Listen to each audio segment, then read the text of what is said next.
Ndino omugole Nubian tuliko wano ku kitabe kya NUP Kamotya era tumufumbo bukutwala butya obufumbo kino nali nakirimu just kati twabutongoza mitendera gye bulina okuyitamu nenga already omuntu wange mbadde ndi naye nga tulina family yaffe so twayongerayo bwongezi bulamu anti legally accepted by church, by mosque. How does it feel like okuba nti nno obudde buno oli mwami wa fine obadde mufumba naye nga kati kiri mu butongole? Kati feeling so good nti mpulira tebakyamanja takyamanja nga ye wali nga babeera bakubanja nobeera ng'oyitayita mu bantu kuba nogenda ku mikolo ewaabwe ng'owulira towera wabirawo ekibanja era bakuze mabbali ne bagamba owaaye okulaninga ki so kino already eba achievement mu bulamu bw'omuntu obwa bulijjo nti omuntu yenna kimugwanira bw'abeera n'obusobozi. Honeymoon experience yali etya Nubian because agom kwa abayimbi abali very down to earth omuyimbi omukakamu. I can just imagine honeymoon yali etya era mwagikolera honeymoon sandyagadde nnyo tubigendemu wajje twagikolera nawe naye nga yali time ya reflectinga time ya kubondinga even much more kale nga eringanga time our own time kuwumulamu na kulaba buli kimu nawe gye tugenda mu maaso gye tuvudde nawe gye tugenda mu maaso. Bwe wavaayo n'omukubira oluyimba lwe bayita wedding ring. Inspiration yava ku mbaga then lutambula lutya musically? Inspiration yali mbaga the whole thing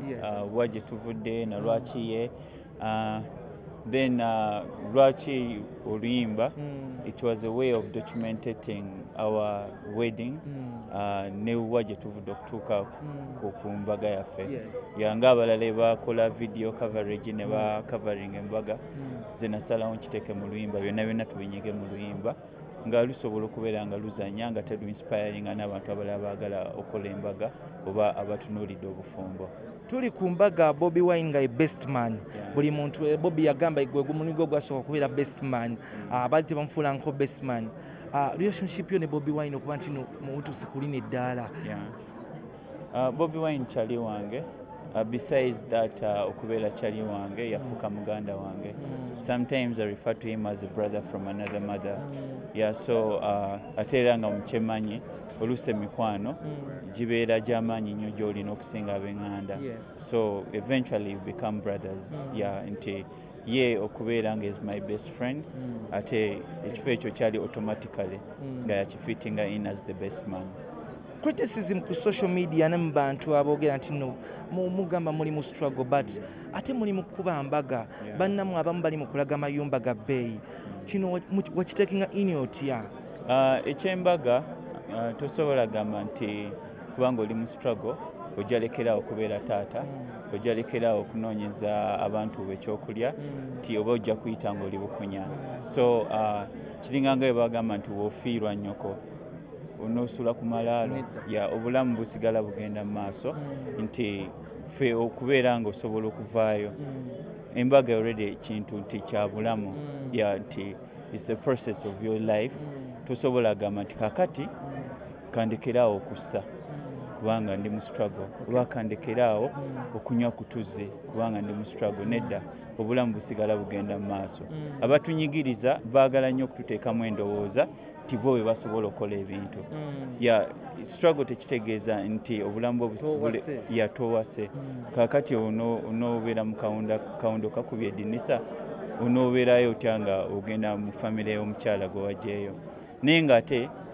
bw'okola embaga ng'oli mu struggle kiggumiza obufumbo bwammwe ate ne kiggumiza ne famire kubanga obeera ogase famire ebbiri so obeera eri ojaayo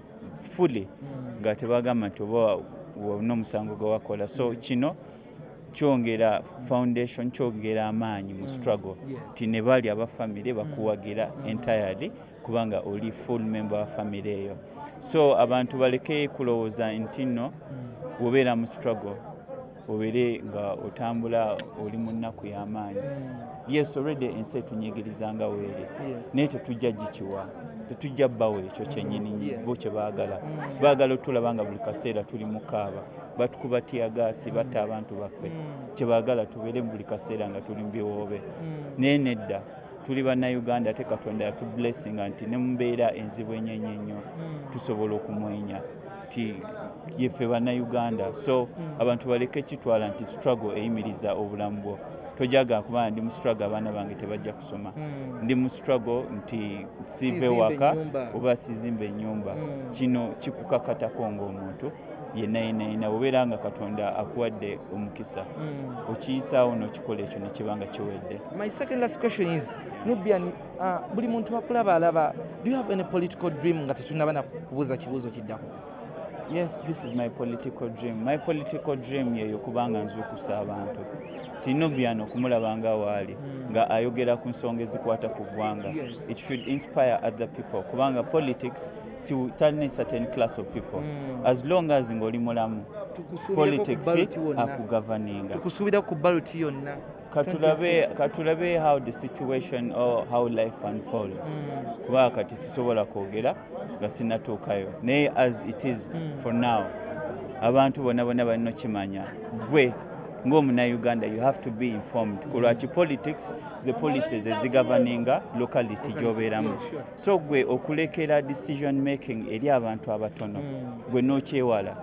then bajja kukola ebyo bigenda okunyigiriza ebyo bakola bye bikunyigiriza kati gwe nga munauganda olina okugolokoka n'ozuukuka no putting your leader gwoba olonze abeere accountable for everything okitegeera nti obeere ng'ogoberera kubanga kasa onookibalekera abantu abasinga tebalonda naye ebintu bye bayisaamu ne binyigiriza ate eggwanga lyonna so nze nga nze Nubian ndiwo okulaga abantu bonna nti kitukakatako ffenna nga bannayuganda okufollowinga politics w'eggwanga lino Ekyejjo is musically speaking Nubian gw'omuko gwe bwe baggalawo oluggi katonda aggulawo edinisa then nekirala abantu kye balina okumanya politics are bigger than anything. Politics are bigger than music. Music is just a media of communication.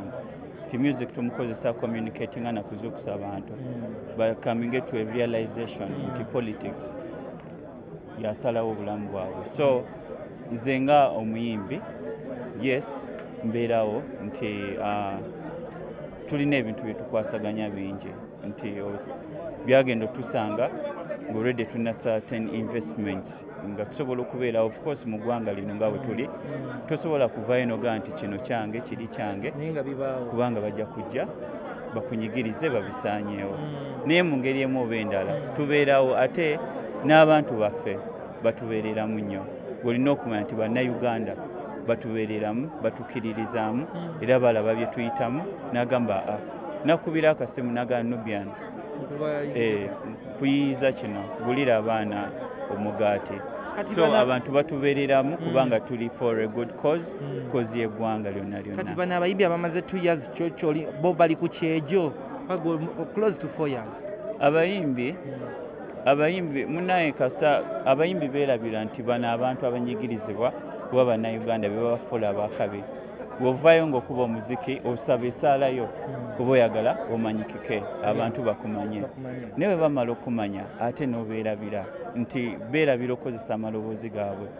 tetwerabira kintu ekyo so abayimbi bonna we bali nze mbasaba temutya kuyimirira n'abantu bano abantu bajja kuyimirira nammwe ne mu mbeera enzibu enyenye ennyo still bajja kuyimirira nammwe so baveemu akatengo baleke kulowooza nti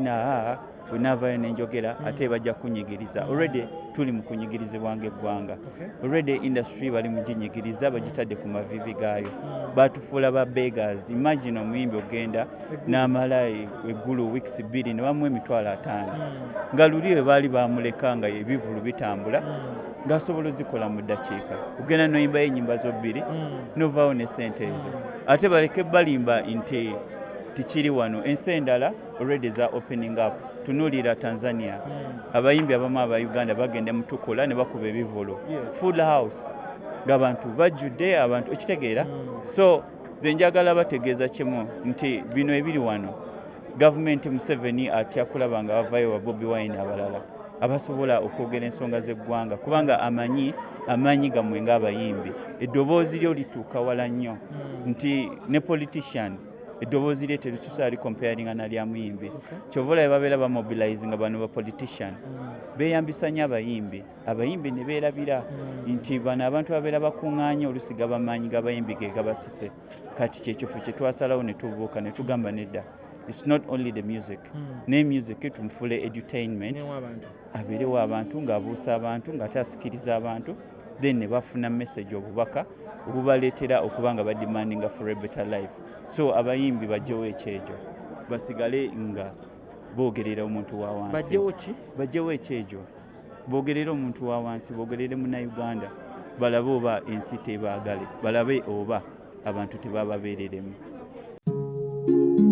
Oyagala omukolo gw'enjawulo gubeere n'ebijjukizo mu nnyumba yo kankwanjulire ba King Montage Photo Studio fe bakafulu mu kkuba ebifaananyi n'okukola video olina wedding birthday party kukyala nika baby shower photoshoot oba music shoot na buli kimu kyonna ky'oyagala fe tusobola okuwa ebijjukizo ebirungi eri ebirooto byo ate nno mwana wattu kusintiiza omuntu wa bulijjo tusange bannankulabe ku bitaala ku Prime Tower level 3 room D04 okumanya ebisingawo tukubire ku namba zino noti 7 noti 2 emu noti 4 emu 25 oba noti 755 3 731 oba noti 777 noti 23 4 noti 5 King Montage Photo Studio fe tusobola okuwa ebijjukizo ebirungi ate nno mwana wattu kusintiiza omuntu wa bulijjo.